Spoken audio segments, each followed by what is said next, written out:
사도신경으로 신앙 고백하심으로 월요일 새벽 기도회를 시작하겠습니다.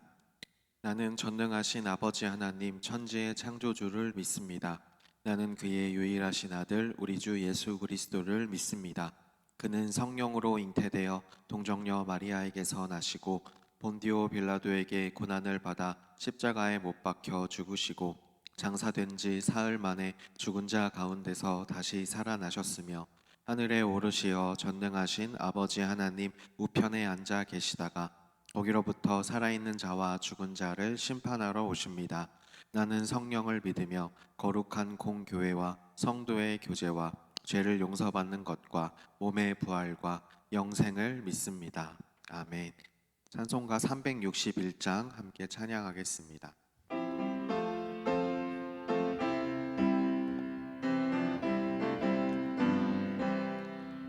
기도하는 이 시간 주께 무릎 꿇고 우리 구세주 앞에 다 나아가네.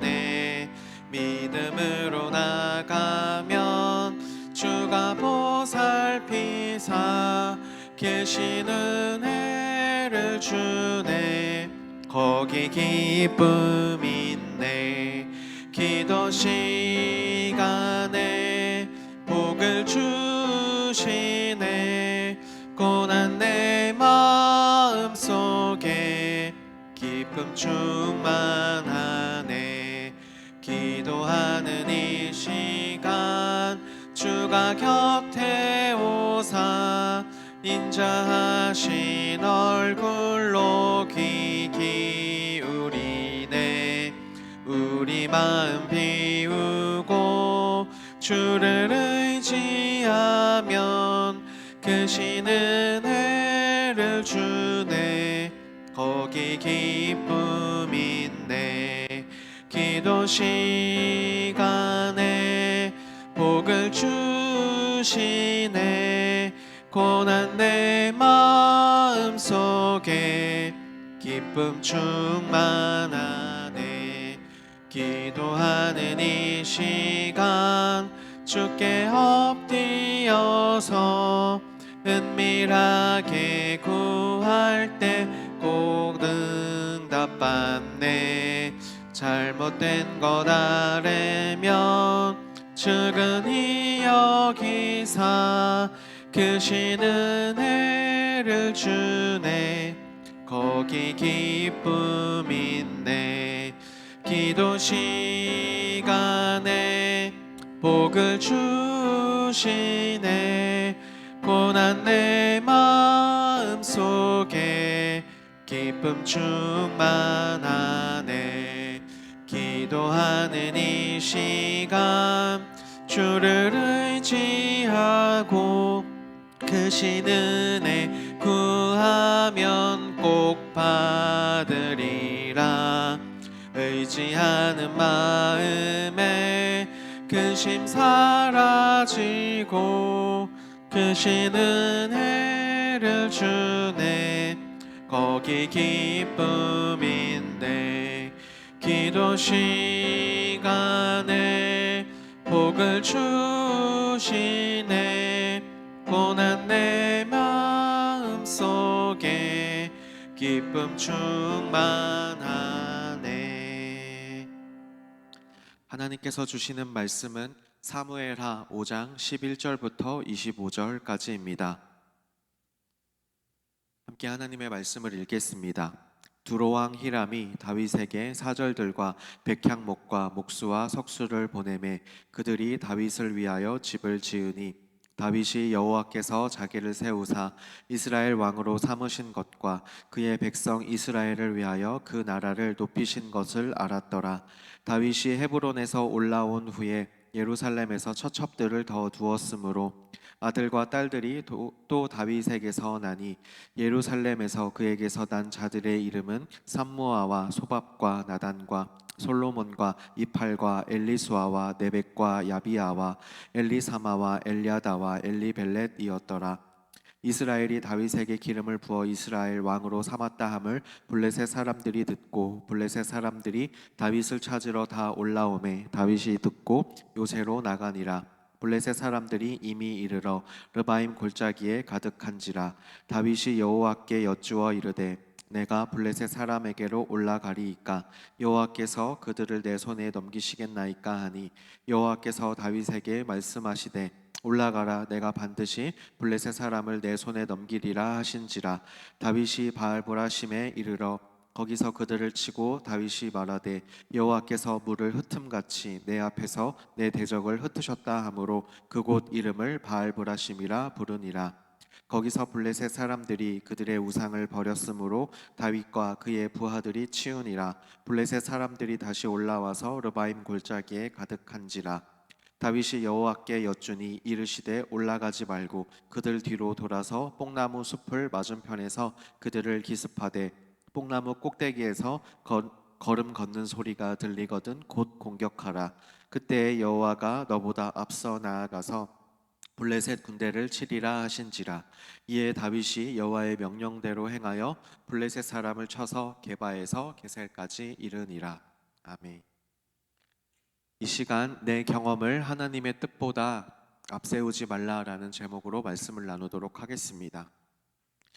인생이 잘 풀리고 아무런 문제가 없이 탄탄대로를 걷는 것 같을 때 우리가 가장 경계해야 하는 것이 있습니다. 그것은 바로 내 힘과 경험을 의지하려는 유혹입니다. 오늘 본문 이스라엘의 왕으로 등극하여서 어떻게 보면 최고의 전성기를 맞이한 다윗이 어떻게 자신의 경험을 내려놓고 하나님의 주권을 인정하고 하나님 앞에 엎드렸는지를 보여주고 있는 본문입니다. 다윗이 이스라엘의 왕이 되었을 때 주변 국가와의 관계에서도 놀라운 일이 일어났습니다. 내용 관찰 1번에 이렇게 질문합니다. 두로왕 히람은 다윗에게 누구를 보내며 그들은 어떤 일을 합니까? 11절 말씀을 함께 읽어보도록 하겠습니다. 두로왕 히람이 다윗에게 사절들과 백향목과 목수와 석수를 보내매 그들이 다윗을 위하여 집을 지으니. 아멘. 두로왕 히람은 다윗에게 사절들과 백향목 그리고 목수와 석수를 보냈습니다. 그들은 다윗을 위하여 왕궁 짓는 일을 함께 했습니다. 이 사건은 단순한 외교적 성과 그 이상의 의미가 있는데요. 12절에 기록된 것처럼 다윗은 이를 통해 하나님께서 자기를 세우시고 이스라엘의 왕으로 삼으신 것을 깨달았습니다. 주님께서 허락하신 것들을 통해서 하나님이 살아계심과 그분의 섭리를 다시 한번 확신하게 된 것입니다. 하지만 이런 축복 뒤에 반드시 시험이 찾아오게 되어 있습니다. 이스라엘의 강성함을 시기한 블레셋이 르바임 골짜기로 침공해 오게 됩니다. 이때 다윗의 반응은 평소 우리가 생각하는 노련한 장수의 모습과는 조금 달랐는데요. 내용 관찰 이번에 이렇게 질문을 하고 있습니다. 블레셋 사람들이 침공했을 때 다윗은 어떻게 반응합니까? 19절, 23절, 25절을 함께 읽어보도록 하겠습니다. 다윗이 여호와께 여쭈어 이르되 내가 블레셋 사람에게로 올라가리이까 여호와께서 그들을 내 손에 넘기시겠나이까 하니 여호와께서 다윗에게 말씀하시되 올라가라 내가 반드시 블레셋 사람을 내 손에 넘기리라 하신지라. 다윗이 여호와께 여쭈니 이르시되 올라가지 말고 그들 뒤로 돌아서 뽕나무 숲을 맞은편에서 그들을 기습하되. 25절입니다. 이에 다윗이 여호와의 명령대로 행하여 블레셋 사람을 쳐서 게바에서 게셀까지 이르니라. 아멘. 19절의 첫 번째 침공 때의 이야기입니다. 다윗은 즉시 싸우러 나가지 않고 하나님께 물어봅니다. 내가 올라가야 하겠습니까? 그들을 내 손에 넘기시겠습니까? 라고 묻습니다. 하나님께서 올라가라고 하시자 그의 순종에서 승리를 거둡니다. 23절은 두 번째 침공 때의 내용입니다. 블레셋이 다시 쳐들어왔을 때 다윗은 다시 하나님께 여쭤봅니다. 이번에 하나님은 올라가지 말고 뒤로 돌아서 기습하라는 새로운 방법을 말씀해 주십니다. 그리고 25절에 이에 다윗은 자신의 판단을 섞지 않고 하나님의 명령대로 행해서 블레셋을 물리칩니다. 다윗은 베들레헴 출신이고 그 지역 지리에 누구보다도 밝은 사람이었습니다. 그리고 첫 번째 전투에서 이미 승리를 한 경험이 있었는데요. 그럼에도 다윗은 다시 하나님께 물어보고 있습니다. 연구와 묵상에서 이렇게 이와 관련하여 질문하고 있는데요. 다윗은 왜 블레셋과의 전투를 앞두고 두 번이나 하나님께 여쭈며 그분의 인도하심을 구합니까?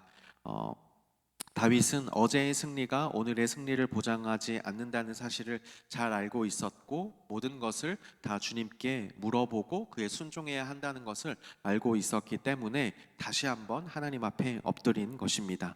다윗은 자신의 군사적 경험이나 익숙한 지형보다 하나님의 능력과 하나님의 통치를 더 신뢰했습니다. 첫 번째 승리가 정면 승부였다고 한다면 두 번째는 기습 작전이었습니다. 만약 다윗이 지난번에도 이렇게 해서 이겼으니 이번에도 똑같이 하자라면서 자기의 경험을 앞세웠다면 크게 패배했을 것입니다. 하지만 다윗은 매 순간 하나님의 음성에 귀를 기울임으로써 전쟁의 주관자가, 이 모든 것의 주관자가 자신이 아닌 하나님임을 고백한 것입니다. 24절에는 아주 흥미로운 표현이 나오는데요. 뽕나무 꼭대기에서 걸음 걷는 소리가 들리거든 공격하라 라는 것입니다.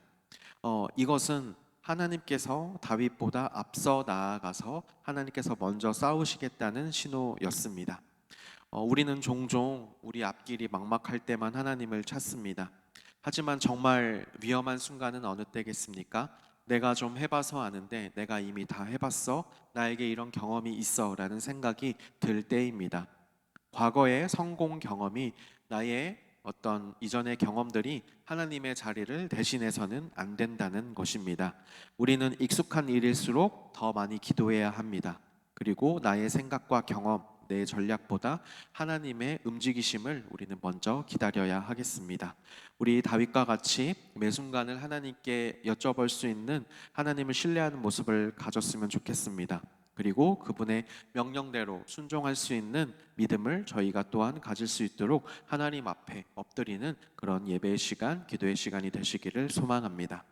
이 시간 함께 합심하여 기도하실 때 설교의 내용을 기억하시면서 내 경험과 익숙함이 우리를 앞서려고 할 때마다 잠시 멈추어 서서 다윗처럼 하나님의 세밀한 인도하심을 구하는 하루가 되게 해달라고 그렇게 기도합시다. 그리고 두 번째로는 우리 설 명절을 맞이하고 있는데요. 오고 가는 길 안전하게 오고 가도록 지켜주시고, 가족 안에서 참된 은혜를 나누고, 또한 홀로 신앙생활하는 이들이 그 가운데 위로받고 언젠가 주님의 은혜 안에 그 가정이 복음화될 수 있게 해달라고 기도해 주시기 바랍니다. 이 두 가지 놓고 함께 합심하여 기도하도록 하겠습니다. 하나님 아버지, 우리들에게 귀한 은혜를 허락하여 주심에 감사드립니다. 하나님, 저희들이 이 은혜의 경험, 이것들을 가지고 내 마음과 내 뜻대로, 내 생각대로 나아가지 않게 해주시고, 어떤 상황에서라도 주님 앞에 엎드려 주님께 물을 수 있는 그런 신앙의 모습을 가질 수 있도록 주님 함께하여 주시옵소서.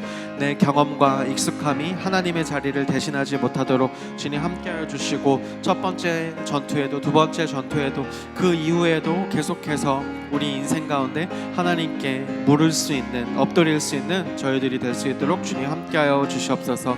주님, 설 명절 가운데 있습니다. 이 가운데 오고 가는 길 사고 나지 않도록 주님 안전하게 지켜주시고, 하나님 아버지, 오랜만에 만나는 가족들과 그간의 일들을 나누고 정을 나눌 때 주님의 사랑 안에 하나 되는 가족들 될 수 있도록 하나님 함께하여 주시옵소서. 홀로 신앙생활하는 이들이 있습니다. 그 가족 가운데 자칫 외로울 수 있고 눈물 나는 일이 많았을 텐데 그들을 위로하여 주시고, 주님 그들의 간절함과 아픔을 보시고 그 가정이 속히 복음화될 수 있도록 주님 함께하여 주셔서 그 가정이 언젠가 함께 하나님을 예배하는 그날이 올 수 있도록 그 시간을 감내하고 있는 한 명 한 명을 주님 붙잡아 주시고 인도하여 주시옵소서. 사랑이 많으신 하나님 아버지, 이른 시간 저희들 깨워주시고 기도의 자리를 허락하여 주심에 감사드립니다. 오늘 허락하신 말씀과 같이 내 경험과 익숙함이 앞서려 할 때마다 잠시 멈추어 서게 하여 주시고 다윗처럼 하나님의 세밀한 인도하심을 구하는 겸손한 자들이 될 수 있도록 저희들 늘 주님 앞에 엎드려지게 하여 주시옵소서. 담임 목사님을 위하여 기도드립니다. 체력과 건강을 더해 주시고 가정 가운데 자녀들 가운데 평안과 지혜를 더하여 주시옵소서. 오늘 말씀과 같이 자신의 경험보다 하나님의 뜻을 먼저 묻는 다윗의 겸손함을 주시고 매 순간 성령의 인도하심 따라 교회를 이끌어 나갈 수 있게 하여 주시옵소서. 선포되는 말씀 속에 하나님의 지혜와 능력을 더하여 주시고 감당하고 있는 수많은 사역 가운데 능력과 영육의 강건함을 허락하여 주시옵소서. 선포하시는 말씀 가운데 시편의 말씀으로 말씀 전하실 때 저희들 하나님의 말씀 앞에 엎드려 함께 하나님을 노래하고 찬양할 수 있도록 주님 그 말씀 가운데에도 은혜를 허락하여 주시옵소서. 저희들 가지고 나온 기도 제목들 가지고 주님 앞에 엎드립니다. 이 기도의 제목들 가운데 있는 주님의 뜻과 주님의 생각과 계획을 발견하게 하여 주시고 그 뜻 앞에 겸허히 엎드려 순종하게 하여 주시옵소서. 예수 그리스도의 이름으로 기도드립니다. 아멘. 하늘에 계신 우리 아버지, 아버지의 이름을 거룩하게 하시며 아버지의 나라가 오게 하시며 아버지의 뜻이 하늘에서와 같이 땅에서도 이루어지게 하소서. 오늘 우리에게 일용할 양식을 주시고 우리가 우리에게 잘못한 사람을 용서하여 준 것 같이 우리 죄를 용서하여 주시고 우리를 시험에 빠지지 않게 하시고 악에서 구하소서. 나라와 권능과 영광이 영원히 아버지의 것입니다. 아멘.